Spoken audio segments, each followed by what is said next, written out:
Prime Minister Justin Trudeau says the decision to waive sanctions and return Russian turbines will ultimately help Canada's allies.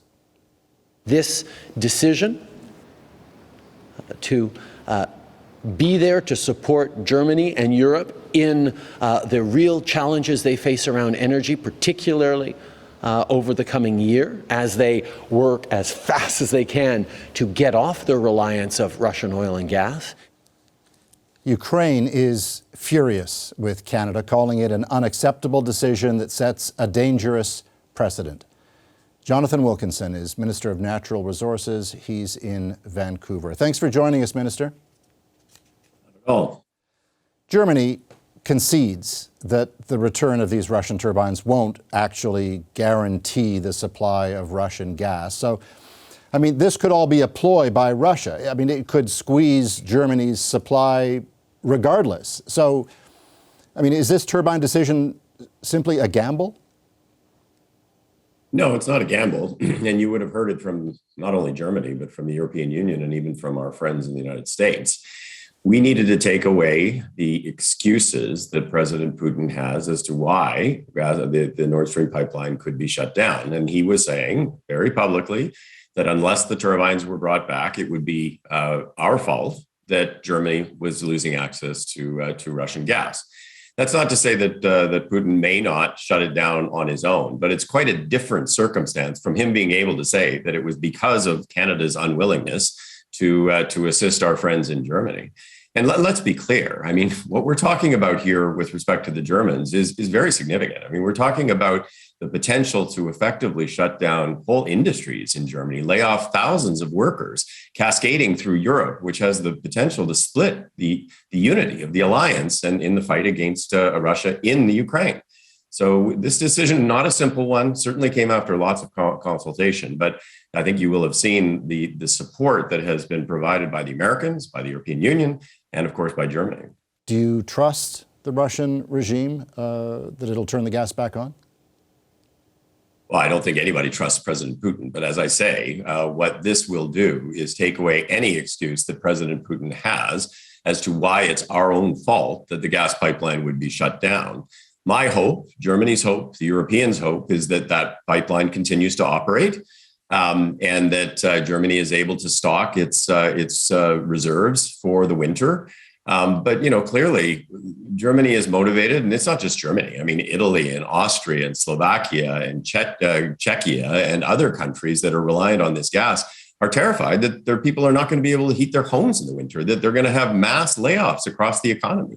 That's in nobody's interest. It's not in the interests of Ukraine. It's not in the interest of Germany. It's not in the interests of the European Union. It's certainly not in the interests of Canadians and Americans. What did Germany tell Canada in terms of ensuring that Canada made this decision? What did you hear from Germany directly?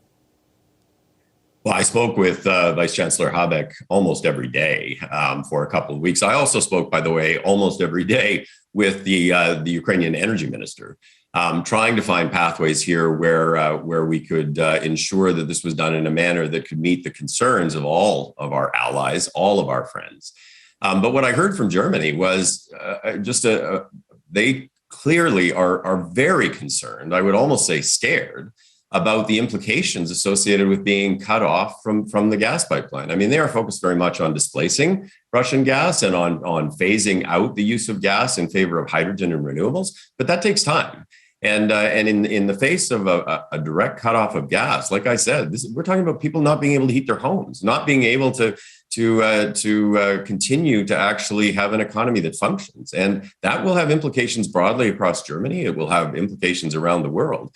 And it will not further the unity of the West in fighting Russia and in supporting Ukraine in its direct conflict with Russia. The flip side, in a sense, is Ukraine says it's a matter of life and death for people in its country, and that's the difference. That you know, I don't think it says Germany isn't going to suffer or wouldn't suffer, but that in Ukraine, it's life and death.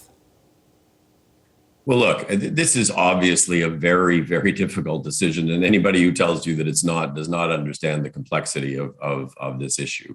We certainly have, and Canada has been one of the strongest supporters of Ukraine throughout this brutal, terrible, unjustifiable invasion by the Russians.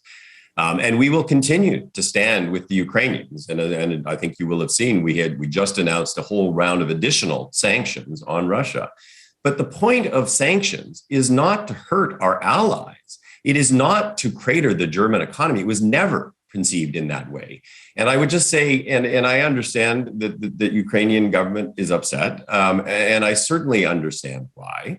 But I would say that if we, through our actions, splinter the unity of purpose of Europe and North America, we are not helping the Ukrainian cause.